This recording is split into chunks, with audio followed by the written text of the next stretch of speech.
सन् 2025 मा अत्यधिक माग हुन सक्ने जबहरू सफ्टवेयर इन्जिनियर। यो पेशामा कम्प्युटर प्रोग्राम, मोबाइल एप्स र वेबसाइटहरू डिजाइन र विकास गर्ने काम गरिन्छ। नेपालमा डिजिटल रूपान्तरण बढ्दै जाँदा बैंकिङ, स्वास्थ्य शिक्षा लगायत सबै क्षेत्रमा सफ्टवेयर इन्जिनियरहरूको ठूलो माग छ। पाइथन, जावा, जावास्क्रिप्ट जस्ता प्रोग्रामिङ भाषाहरू सिकेर यस क्षेत्रमा राम्ररी अगाडि बढ्न सकिन्छ। डाटा विश्लेषक, डाटा एनालिस्ट, यस अन्तर्गत कम्पनीहरूको डाटा सङ्कलन, विश्लेषण र व्याख्या गर्ने काम गरिन्छ। वित्त, स्वास्थ्य, ई-कमर्स जस्ता क्षेत्रहरूमा व्यावसायिक निर्णय लिन डाटा विश्लेषकहरूको महत्त्वपूर्ण भूमिका हुन्छ।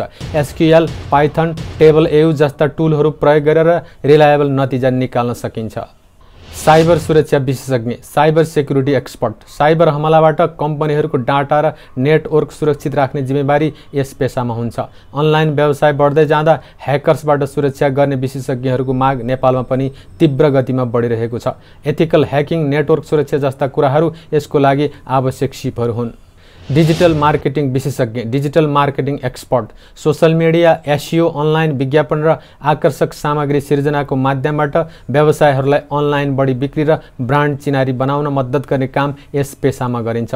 नेपालमा ई-कमर्स र डिजिटल प्लेटफर्महरू फैलिँदै जाँदा यस क्षेत्रमा रोजगारीको ठूलो सम्भावना छ। नवीकरणीय ऊर्जा इन्जिनियर, रिन्युएबल इनर्जी इन्जिनियर, जलविद्युत र सौर्य जस्ता टिकाउ ऊर्जाको प्रवर्धनमा काम गर्ने यस पेशाले नेपाल जस्ता देशमा ठूलो सम्भावना राख्छ। यस क्षेत्रमा ऊर्जा परियोजनाहरूको योजना, डिजाइन र कार्यान्वयनको काम गरिन्छ। जलवायु परिवर्तन र ऊर्जा सङ्कटको अवस्थामा यो पेशा भविष्यमा अझ महत्त्वपूर्ण हुँदै जानेछ। Thank you.